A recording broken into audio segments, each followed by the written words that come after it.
Hello friends, എല്ലാവർക്കും സുഗമോ ദേവി സീരിയലിൻ്റെ ഇന്നത്തെ എപ്പിസോഡിൻ്റെ വിശേഷങ്ങളിലേക്ക് സ്വാഗതം. അങ്ങനെ സിദ്ധുവും ദേവികയും കൂടി വരുന്ന വഴിയിൽ തന്നെയാണ് ഋഷിയുടെ കൂട്ടുകാരുമായിട്ട് പ്രശ്നം ഉണ്ടാകുന്നത്. നേരത്തെ തന്നെ CP ഋഷിയുടെ കൂട്ടുകാരെ ഇളക്കി വിട്ടിട്ടുണ്ടായിരുന്നു. ഋഷി ഇപ്പോൾ ദേവികയുടെയും സിദ്ധുവിൻ്റെയും കസ്റ്റഡിയിലാണെന്നൊക്കെയുള്ള കാര്യങ്ങൾ അവരോട് പറഞ്ഞു കൊടുത്തിരുന്നു. അതുകൊണ്ട് തന്നെ ഋഷിയെ രക്ഷിക്കണം എന്ന പേരിൽ അവരെന്തും ചെയ്യാൻ തയ്യാറായിട്ടാണ് നടക്കുന്നത്. അങ്ങനെയാണ് സിദ്ധാർത്ഥനുമായിട്ട് അവർ നേരിട്ട് ഏറ്റുമുട്ടുന്നത്. ഋഷിയെ വിട്ടുതരണമെന്നൊക്കെ പറഞ്ഞുകൊണ്ട് അവർ പ്രശ്നം ഉണ്ടാക്കുന്നു. പക്ഷേ ദേവികയും കൂടെയുള്ളതുകൊണ്ട് സിദ്ധാർത്ഥന് കുറച്ചുകൂടി ഒരു ധൈര്യം കിട്ടുന്നുണ്ട്. മാത്രമല്ല, നാട്ടുകാർ ഓടിക്കൂടുന്ന സമയത്ത് സിദ്ധാർത്ഥൻ അവരെ അവിടെ നിന്ന് മടക്കി വയ്ക്കുകയും ചെയ്യുന്നു. പക്ഷേ ഇതുകൊണ്ടൊന്നും പ്രശ്നം തീരുന്നില്ല. സിദ്ധാർത്ഥനോട് നല്ല രീതിയിൽ ഏറ്റുമുട്ടിയിട്ടാണ് അവരവിടെ നിന്നും പോകുന്നത്. റോഡിൽ വെച്ച് വീണ്ടും ആക്രമിക്കാൻ ശ്രമിച്ചാൽ നാട്ടുകാർ ഇടപെടുമെന്നും തങ്ങൾക്ക് തന്നെ പണി കിട്ടുമെന്നും മനസ്സിലായതുകൊണ്ടാണ് അവർ തൽക്കാലത്തേക്ക് പിൻവാങ്ങുന്നത്. പക്ഷേ ഇതോടെ അവർ പ്രശ്നം അവസാനിപ്പിച്ചിട്ടില്ല. പിന്നീട് കൂടുതൽ ആളുകളെ കൂട്ടി വരാമെന്ന തീരുമാനത്തിലാണ് അവർ പോകുന്നത്. ഇതിനിടയിൽ നമ്മുടെ പ്രഭാവതിയുടെ അവസ്ഥയും വളരെ വിഷമകരമാണ്. ഹരിസാറിനെ വിളിച്ചുകൊണ്ടേയിരിക്കുകയാണ്. അവരൊക്കെ എന്തൊക്കെ പറഞ്ഞ് ആശ്വസിപ്പിച്ചാലും പ്രഭാവതിക്ക് ഒരു സമാധാനവും കിട്ടുന്നില്ല. മകനെ നഷ്ടപ്പെട്ട ഒരു അമ്മയുടെ വേദനയല്ലേ അത്. യഥാർത്ഥത്തിൽ എന്തെങ്കിലും വലിയ നഷ്ടം സംഭവിക്കുമ്പോൾ ആരുടെയെങ്കിലും ആശ്വാസവാക്കുകൾ കേൾക്കാൻ നമ്മുടെ മനസ്സ് കൊതിക്കും. അതുപോലെ തന്നെയാണ് പ്രഭാവതിയും. അങ്ങനെ ഹരിയെ വിളിച്ചുകൊണ്ടിരിക്കുന്ന സമയത്താണ് വസുന്ധര IPS അവിടെ എത്തുന്നത്. മീര കൊലപാതക കേസിൽ നിർണായകമായിട്ടുള്ള തെളിവുകൾ കണ്ടെത്തി പ്രകാശിനെ പിടികൂടിയത് വസുന്ധര മേഡം ആയിരുന്നല്ലോ. അതുകൊണ്ട് തന്നെ ഇത്തവണയും നന്ദനെ കണ്ടെത്താനായിട്ട് മേഡത്തിന് കഴിയും എന്നുള്ളൊരു പ്രതീക്ഷ തന്നെയാണ് പ്രഭാവതിക്ക് കിട്ടുന്നത്. നന്ദൻ ഇപ്പോൾ എവിടെയാണെന്ന് അറിയില്ലെങ്കിലും എത്രയും വേഗം നന്ദനെ കണ്ടെത്തുമെന്ന് തന്നെ വസുന്ധര ഉറപ്പ് നൽകുന്നു. ദേവികയെയും സിദ്ധുവിനെയും വെറുതെ കുറ്റപ്പെടുത്തണ്ടെന്നും കാര്യങ്ങൾ ശരിയായ രീതിയിൽ മുന്നോട്ട് പോകുമെന്നും പറഞ്ഞ് പ്രഭാവതിയെ ആശ്വസിപ്പിക്കുന്നുണ്ട്. അതോടെ പ്രഭാവതിക്ക് ചെറിയൊരു ആശ്വാസമാണ് കിട്ടുന്നത്.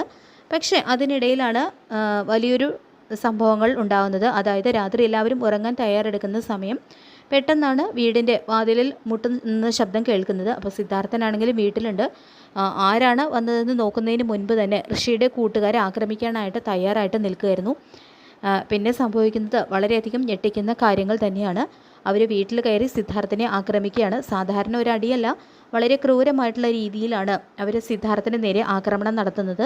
പ്രത്യേകിച്ച് തലയ്ക്കാണ് അടിയേൽക്കുന്നത്. സിദ്ധാർത്ഥൻ നിയന്ത്രണം നഷ്ടപ്പെട്ട് താഴേക്ക് വീഴുകയും ചെയ്യുന്നു. പരിക്കേറ്റ് രക്തം വാർന്നു പോകുന്ന ഒരവസ്ഥയിലാവുന്നുണ്ട് കേട്ടോ സിദ്ധാർത്ഥൻ.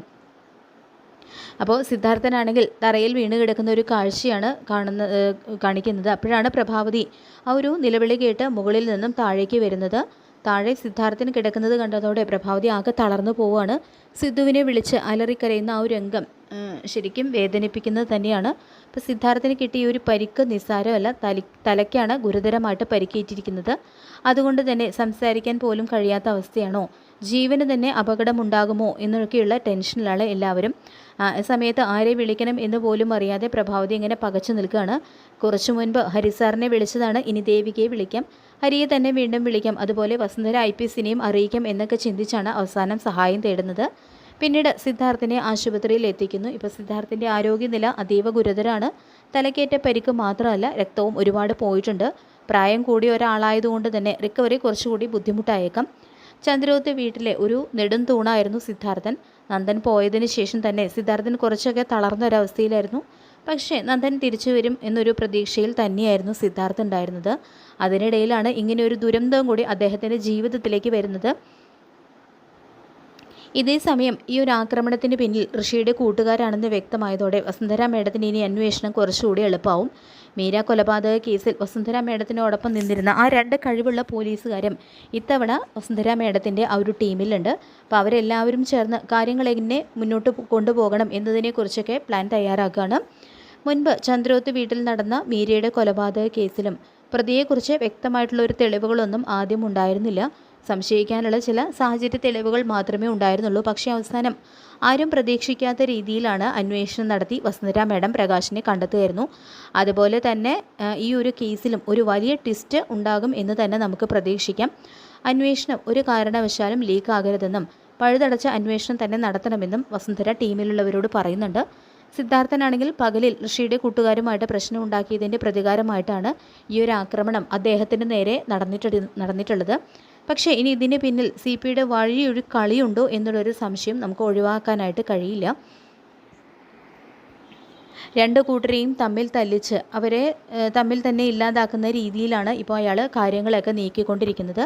പ്രത്യേകിച്ച് അരുന്ധതിക്ക് വേണ്ടി എന്തും ചെയ്യാനായിട്ട് തയ്യാറായിരിക്കുന്ന ഒരാളാണ് CP. അങ്ങനെ മുട്ടനാടുകളെ തമ്മിൽ തല്ലിപ്പിച്ച് അതിൻ്റെ ആ ഒരു ചോര കുടിക്കാൻ നിൽക്കുന്ന ഒരു ചെന്നായെ പോലെ നിൽക്കുന്ന CPയുടെ കാര്യത്തിൽ ഇനിയൊരു തീരുമാനം ഉണ്ടാകേണ്ട ഒരു സമയം തന്നെയാണ്. ഇപ്പോൾ ഏറ്റവും പ്രധാനപ്പെട്ട ഒരു കാര്യം എന്ന് പറയുന്നത് സിദ്ധാർത്ഥൻ്റെ ആരോഗ്യനില തന്നെയാണ്. സിദ്ധാർത്ഥൻ ഇതുവരെ അപകടനില തരണം ചെയ്തിട്ടില്ല. മുമ്പ് മാധവനും ഇതുപോലെ ഗുരുതരമായിട്ട് പരിക്കേറ്റിരുന്നു. അന്ന് മാധവൻ ജീവിതത്തിലേക്ക് തിരികെ വരുമോ എന്ന് പോലും സംശയിച്ചിരുന്നുവെങ്കിലും പിന്നീട് അത്ഭുതകരമായിട്ട് തിരിച്ചു വന്നിരുന്നു. അതുപോലെ തന്നെ സിദ്ധാർത്ഥനും ഈ ഒരു പ്രതിസന്ധിയൊക്കെ അതിജീവിച്ച് തിരികെ വരും എന്ന് തന്നെ നമുക്ക് പ്രതീക്ഷിക്കാം. വസുന്ധര മേഡം പിന്നീട് നേരെ ആശുപത്രിയിലേക്ക് എത്തുകയാണ്. സിദ്ധാർത്ഥൻ്റെ മൊഴിയെടുക്കുക എന്നതാണ് അടുത്ത നിർണായകമായിട്ടുള്ള ഘട്ടം. കാരണം ഈ ഒരു അന്വേഷണം എത്തിച്ചേരാനുള്ള പ്രധാന കണ്ണി എന്ന് പറയുന്നത് സിദ്ധാർത്ഥൻ തന്നെയാണ്. സിദ്ധാർത്ഥൻ സംഭവിച്ചതെല്ലാം തുറന്നു പറഞ്ഞാൽ മാത്രമേ അന്വേഷണം അടുത്ത ഘട്ടത്തിലേക്ക് കടക്കുകയുള്ളൂ. അവിടെ നിന്നാണ് അന്വേഷണം അരുന്ധതിയിലേക്കും എത്തേണ്ടത്. കാരണം ഈ പ്രശ്നങ്ങളുടെയൊക്കെ തുടക്കം അവിടെ നിന്നാണ്. അരുന്ധതി സ്വന്തം മകന് വേണ്ടിയിട്ട് ഓരോ കാര്യങ്ങളും ചെയ്തുകൊണ്ടിരിക്കുമ്പോൾ മറ്റുള്ളവരുടെ ജീവിതം എന്താകുന്നു എന്നതിനെക്കുറിച്ച് ചിന്തിക്കുന്നില്ല എന്നതാണ് അവരുടെ ഏറ്റവും വലിയ പ്രശ്നം.